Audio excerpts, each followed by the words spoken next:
My job as a fire lookout went terribly wrong. I took this job because I needed the solitude. The fire lookout tower, perched high above the endless Montana wilderness, promised exactly that. A single-room cabin atop a skeletal frame of timber, swaying slightly in the wind, offering an unmatched view of the valleys below. It was beautiful in the daylight. At night, though, it was something else entirely. The first few days were uneventful. I settled into a routine, morning coffee on the deck, scanning the horizon for smoke, logging my observations. I read books, listened to the radio, and let the quiet sink into my bones. It was peaceful in a way I hadn't felt in years. The isolation wasn't just welcomed, it was necessary. By the third night, I had grown used to the sounds of the forest, the rustling of trees, the distant hoot of an owl, the wind rattling the old frame of the tower. So when I first heard the tapping, I barely noticed it. Just the wind, I told myself. Maybe a bird pecking at the glass. Then came the whispers. They were faint at first, more like the suggestion of words than actual speech. I told myself it was my imagination, the wind filtering through the trees in just the right way. But as the night wore on, they grew more distinct, though I still couldn't make out what they were saying. On the fifth night, I finally saw it. I was writing in my logbook when I noticed a shape outside the window. At first, it looked like a branch swaying, but then I saw the eyes, two pinpricks of reflected moonlight staring right at me. My stomach dropped. It was a face, and it was upside down. I froze. The lookout tower was nearly 60 feet off the ground. There was nothing to hang from, no way for anything to be up there. But there it was, peering in at me, mouth slightly open, its breath fogging the glass. I didn't move, didn't breathe. I wanted to believe it was a trick of the light, but the thing blinked. I scrambled back, knocking over my chair. The figure lingered, head tilting in an unnatural, jerky motion. Then, without a sound, it dropped out of sight. The next morning, I found footprints in the dirt below the tower. They weren't human. They weren't even animal. They were elongated, twisted, like a person had been walking on all fours, but their limbs bent the wrong way.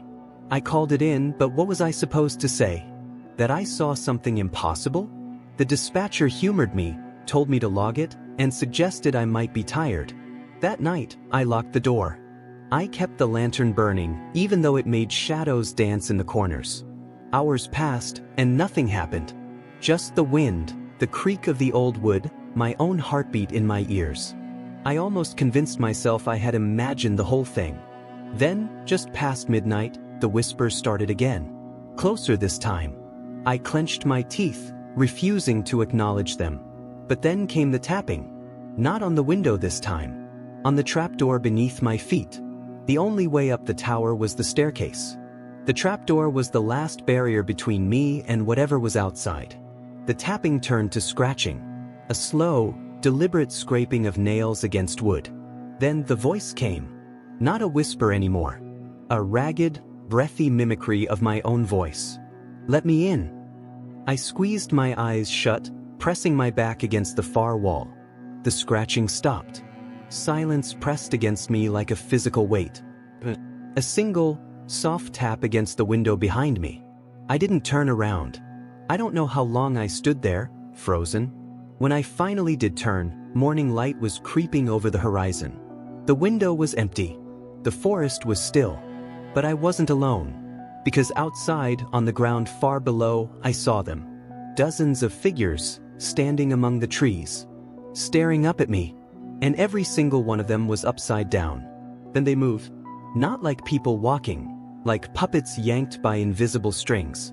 Their heads lolled, arms jerked unnaturally, but they were getting closer, creeping toward the base of the tower.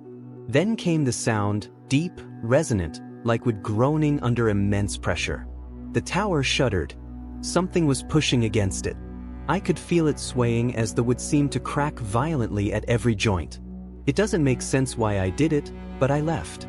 My feet were moving for the door while my brain screamed at me to stop them. It was as if I was stuck on autopilot, a helpless passenger watching the plane taking a nose dive to the ground. I grabbed my flashlight and wrenched the trapdoor open, descending the stairs 2 at a time. The moment my foot hit the forest floor, The things let out the most awful blood-curdling screams. I ran. The forest was a maze of darkness and shifting shadows.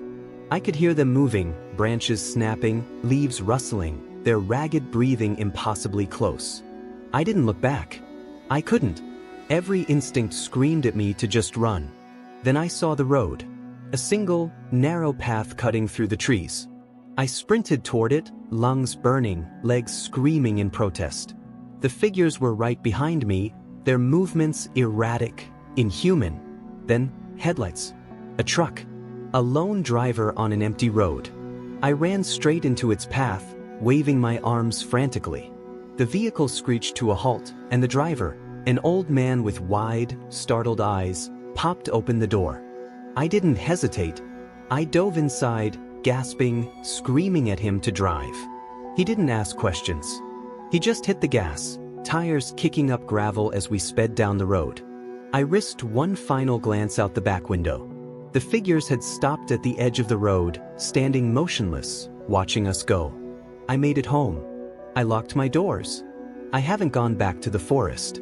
It's been weeks, but I know it isn't over, because as I sit here typing this at home, I hear a soft, familiar tap on the window behind me.